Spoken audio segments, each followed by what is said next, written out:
The Hound of the Baskervilles, 1902. Episode 9. Resolution and Return to London. Welcome back, fellow detectives. The Hound lies dead. Stapleton has perished in the mire he knew so well, and the curse of the Baskervilles has been revealed as an elaborate murder plot. But solving a case is only part of Holmes's work. Now comes the difficult task of helping the survivors rebuild their shattered lives and understanding the psychological scars that terror leaves behind. Have you ever emerged from a nightmare only to find that waking reality still carries echoes of the horror? What happens when the monster is dead but the fear remains? Prepare yourself for the aftermath, when Holmes must help Sir Henry reclaim not just his inheritance, but his peace of mind. Picture yourself at Baskerville Hall 3 days after Stapleton's death.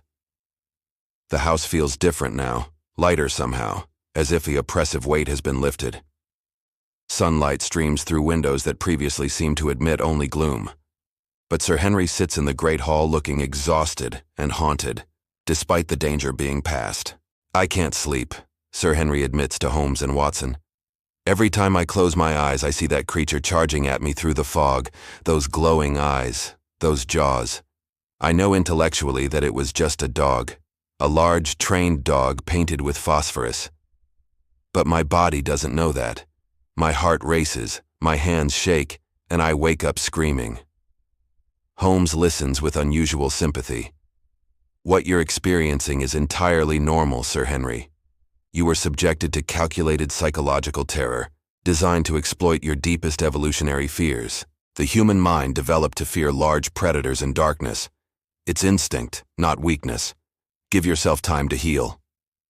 Watson, the doctor, adds, "I've seen soldiers with similar reactions after battle. The mind needs time to process trauma, to understand that the danger has truly passed.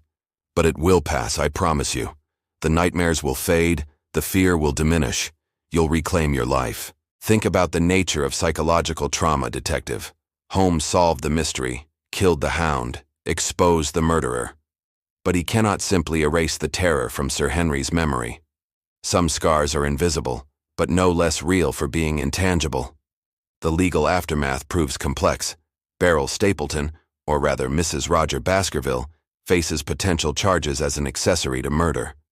But Holmes and Watson testify on her behalf, describing how she was essentially a prisoner, controlled by fear and isolation, who ultimately tried to warn potential victims. "She saved my life," Watson tells the magistrate. "When she mistook me for Sir Henry, she begged me to leave the moor. She was trying to prevent another murder despite the danger to herself. That speaks to her character." The court agrees, and Beryl is released without charges, though she chooses to return to her native Costa Rica, wanting nothing more to do with England or the Baskerville name. Before she leaves, Beryl visits Baskerville Hall to apologize to Sir Henry. "I was weak and cowardly. I should have gone to the police when I first realized what my husband was planning. Sir Charles might still be alive if I'd had more courage." Her eyes are red from weeping, and she looks years older than when they first met her. Sir Henry surprises everyone by taking her hand gently. "You were a victim too, Mrs. Stapleton. He controlled you through fear and manipulation. I don't blame you. I blame him." The forgiveness seems to lift some weight from Beryl's shoulders, though Watson suspects she'll carry guilt for the rest of her life. The disposition of the estate and property requires careful legal work. Stapleton's true identity as Roger Baskerville is proven beyond doubt, which technically would have given him inheritance rights. But his crimes and death invalidate any claims, and Sir Henry's ownership is confirmed absolutely. Merripit House and its lands become Sir Henry's property, but he can barely stand to look at the place. "I'll sell it or tear it down. I can't bear the thought of anyone living in that house knowing what was planned there, what was hidden in that mining building in the mire." Eventually, he donates the property to the county for use as a nature preserve, with one condition.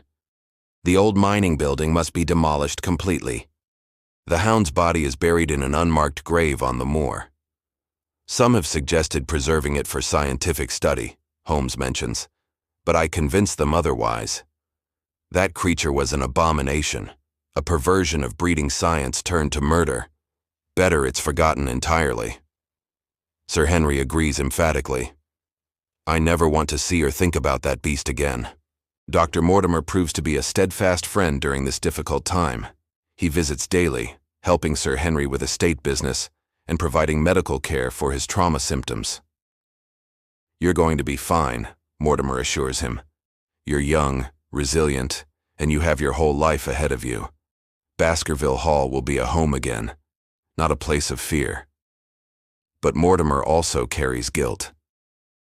"I befriended Stapleton, introduced him to Sir Charles, vouched for his character.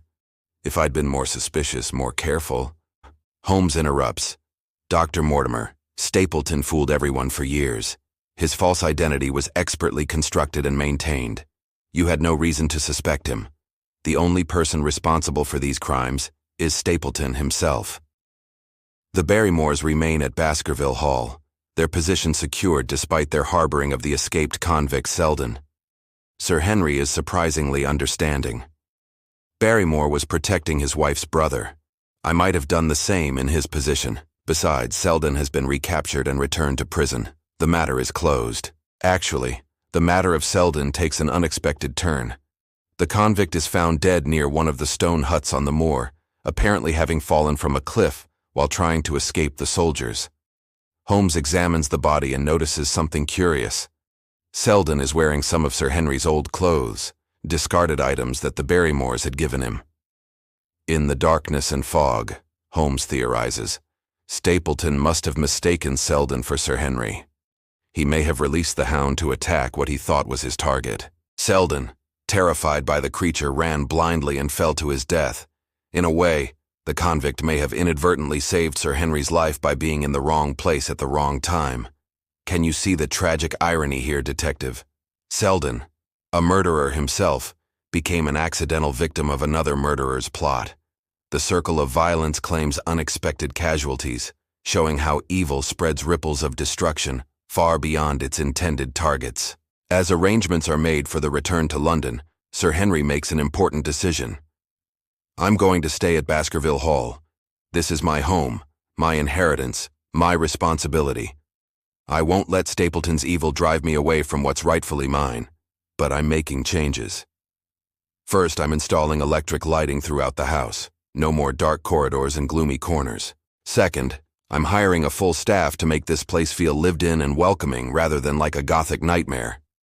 Third, I'm opening parts of the estate to the local community, establishing a school, a clinic, something positive to wash away the darkness." Holmes approves. "You're turning pain into purpose, fear into action. That's the healthiest response to trauma I've seen. Baskerville Hall will become a force for good under your stewardship." Watson adds, "Your uncle would be proud. He wanted to help the community, and you're fulfilling his vision." On their final evening at the hall, the three men, Holmes, Watson, and Sir Henry, sit in the great hall with brandies, reflecting on everything that's happened. The room that once seemed so oppressive now feels almost comfortable, with a large fire blazing and the electric lights Holmes insisted on installing immediately providing warm illumination. "I still have questions," Sir Henry says. "How did Stapleton manage all this alone? The breeding program, the training, maintaining his false identity while running a household. It seems like too much for one person." Holmes nods. "You're right to question that. I believe Stapleton had assistants we never identified. Someone who helped with the hound, perhaps someone in London who aided with the surveillance. But whoever they were, they've gone to ground now, and without evidence, we cannot pursue them." Watson asks the question that's been bothering him. "Holmes, when did you first suspect Stapleton? What was the clue that pointed to him?" Holmes considers. Several small things accumulated. His excessive interest in the Baskerville family history, supposedly as a naturalist studying local legends. His wife's warning to you, Watson, suggesting she knew of specific danger. His expertise in the moor's geography, which gave him unique access to hiding places. And most tellingly, his financial situation. I discovered he was deeply in debt, giving him urgent motive. But the clinching evidence, Holmes continues, was the portrait of Hugo Baskerville hanging in this very hall. Remember when I examined it closely? I saw the family resemblance immediately. Stapleton had the same bone structure, the same distinctive features. He couldn't disguise his Baskerville blood, even behind a beard and false identity. Sir Henry looks up at the portrait of his infamous ancestor. So Hugo's evil didn't create a demon hound after all. But it did create generations of fear that a clever criminal could exploit. In a way, Hugo's legacy was still killing Baskervilles, just not through supernatural means. Think about this observation, detective. The original Hugo Baskerville's crimes created a legend that 2 centuries later became a weapon against his own descendants. Evil echoes through time, finding new forms, but never truly dying. The curse was real, just not in the way anyone expected. Holmes offers a philosophical reflection. This case taught me something important, Watson. I've always insisted that every mystery has a rational explanation, that the supernatural doesn't exist. But I've realized that belief in the supernatural can be just as powerful as the supernatural itself. Sir Charles died from a heart attack brought on by terror. His belief in the curse killed him as surely as any demon could have. So in a sense, Holmes continues, the Hound of the Baskervilles was real all along, not as a supernatural entity, but as a psychological force that shaped behavior, created fear, and ultimately caused deaths. Stapleton didn't create the curse, he weaponized it. That's perhaps even more frightening than actual supernatural forces. Watson reflects on his own experiences. When I saw that creature in the fog, with its glowing eyes, charging at Sir Henry, for a moment, I forgot everything I know about science and reason. I believed I was seeing a demon. The rational explanation didn't help in that moment. Terror overwhelmed logic. Exactly, Holmes says. That's why Stapleton's plan was so brilliant and so evil. He understood that humans are not purely rational creatures. We carry ancient fears, evolutionary responses to predators and darkness. He exploited those fears expertly. If Sir Charles had lived, if Sir Henry's heart had been stronger, Stapleton might have succeeded. Sir Henry raises his glass. To my uncle, who deserved a better death. To the rationality that ultimately defeated superstition. And to Sherlock Holmes and Dr. Watson, who risked their lives to save mine. They drink together, and for the first time since arriving at Baskerville Hall, the atmosphere feels peaceful rather than oppressive. The journey back to London takes them through the same countryside they traversed weeks ago, but everything looks different now. The moor that seemed so threatening and mysterious now appears merely wild and beautiful. Knowledge has stripped away the supernatural dread, leaving only natural landscape. On the train, Watson organizes his notes for the account he plans to write. This will be one of my most popular stories, I think. The Gothic setting, the family curse, the shocking revelation of the villain's identity. Readers will love it. Holmes looks amused. Just don't exaggerate my brilliance too much, Watson. I made mistakes in this case. I should have identified Stapleton sooner. Selden might still be alive if I'd been faster. You saved Sir Henry's life, Watson points out. That's what matters. But Holmes is unusually introspective. Did I? Or did I simply clean up after Stapleton's plot failed due to his own overconfidence? If he'd been more patient, less bold in deploying the Hound, he might have succeeded despite my investigation. Back at Baker Street, Holmes adds the Baskerville case to his files with a note.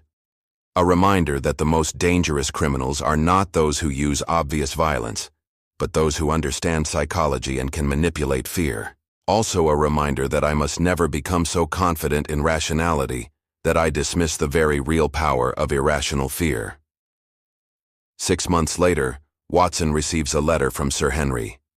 Baskerville Hall is transformed. The locals no longer speak of curses and demon hounds, but of the school and clinic we've established. I'm engaged to be married. A wonderful woman from London who thinks the moor is romantic rather than terrifying. Life continues, and the darkness has been dispelled. Thank you again for everything. So tell me, detective, do you believe Sir Henry has truly recovered from his trauma, or will he always carry the scars of that terrifying night? And what about the legend itself? Has Holmes really dispelled the curse of the Baskervilles, or has he simply exposed one manifestation of it while the legend lives on in the minds of those who still believe? This case reminds us that solving a mystery is only part of the work. Healing the damage caused by crime takes much longer. Holmes can explain how Stapleton created his murder weapon and why he killed, but he cannot erase the terror from Sir Henry's memories or restore the years of happiness stolen from those who lived in fear. Join me in our final episode as we explore the lasting impact of the case, examine how the legend of the Baskerville Hound evolved in the years after, and hear Holmes's ultimate thoughts on the eternal conflict between reason and superstition, science and belief. The more awaits one final visit, where we'll see how truth and legend have merged into something new, neither wholly rational nor wholly supernatural, but uniquely human in its complexity.